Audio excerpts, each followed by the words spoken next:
Hello everyone, it's Old Guardian here. The new Hearthstone miniset, it's already coming. It's going to be called Wailing Caverns, there's going to be 35 new cards, and it's coming out on Thursday. So, quite a surprise announcement and a really good one, because this meta really needs some help. So the card numbers, the cost, everything is the same as the previous miniset, which means that when it's offered for 2000 gold, that's a really great offer. Buying all the miniset cards for 2000 gold is much better than buying individual packs. So, if at all possible, you should be using 2000 gold to get that miniset. The first 4 cards of the miniset have also been revealed, and in this video I'm going to review those 4 cards. Let's see what's coming up. First of all, we have a new priest minion, Devout Dungeoneer. 3 mana 2/3 battlecry, draw a spell. If it's a holy spell, reduces cost by 2. Is this going to see play? It's basically 3 mana 2/3 draw a spell, because that discount is quite unlikely to be realized. Priest is using some holy spells, but also tons of shadow spells, for example, that priest is regularly playing. This one ruins your rally. You can't do the Setek Nasmani with rally, so rally priest will definitely not use this. Will any other priest deck use this? If it was a 2 mana 2/3, like an Arcanologist, then I could see it being used just for card draw, but 3 mana 2/3 for card draw in priest doesn't really seem to be doing it. Even though priest is a class that really lacks in card draw, but they're still pretty weak. Also have a new mage minion, Frostwith Dungeoneer. 3 mana 2/3 again, battlecry, draw a spell. If it's a frost spell, summon 2 1/1 elementals that freeze. Okay, so again the same consideration. Would you play a 3 mana 2/3 draw a spell in your deck? No, you probably wouldn't. Okay, so it has to activate its effect to be good. But there are not that many great frost spells for mage. I could totally see this being used in sort of a deck like that just keeps locking down the opponent's board. You just keep freezing the board, you have some minions, you go face, you win the game like that.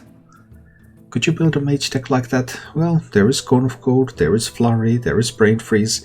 All of these are frost spells. But for example, none of the Mage direct damage spells are frost spells at the moment. So I just don't see, I see like the kind of deck you could build where you could actually use this card. But I don't think the card pool allows you to build that deck at the moment. However, the Shaman Dungeoneer is much more interesting. Primal Dungeoneer, 3 mana 2/3, okay. Battlecry, draw a spell. If it's a nature spell, also draw an elemental. Okay, so 3 mana 2/3 minion, draw 2 cards. That is pretty good. And as a shaman, you can make that happen, because shaman uses a lot of nature spells. The vast majority of shaman spells are nature spells.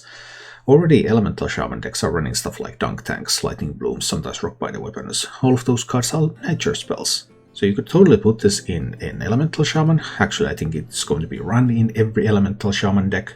And you're probably only going to use nature spells in Elemental Shaman. That means that you can't use cards like Guidance or cards like Devolving Missiles, because those are not nature spells, but fine, there are so many nature spells that you're still okay.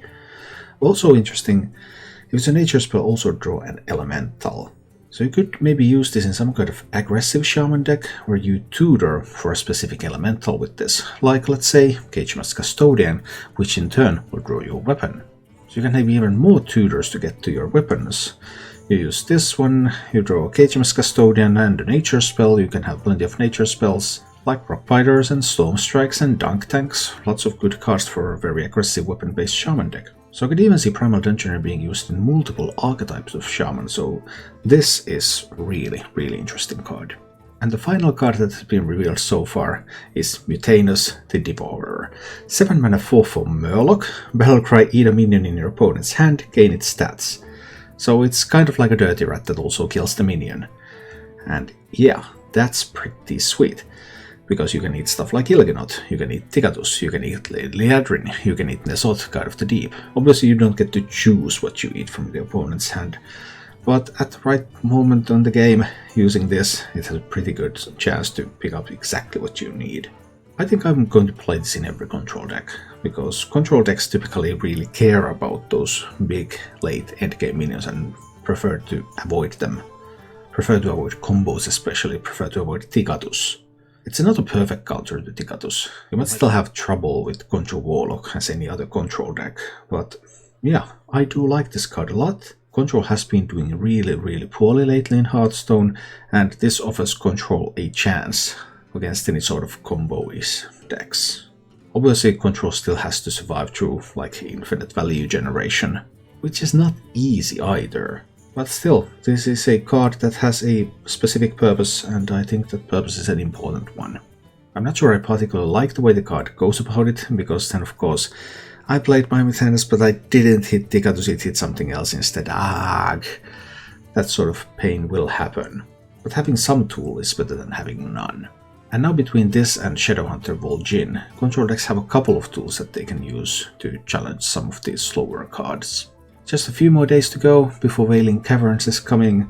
More cards will be revealed before the mini set. I'm really looking forward to those, and will be interested to see what sort of decks I will be able to build once we have the full set. Thank you for watching. If you enjoyed the show, please click the like button and subscribe to my channel for more.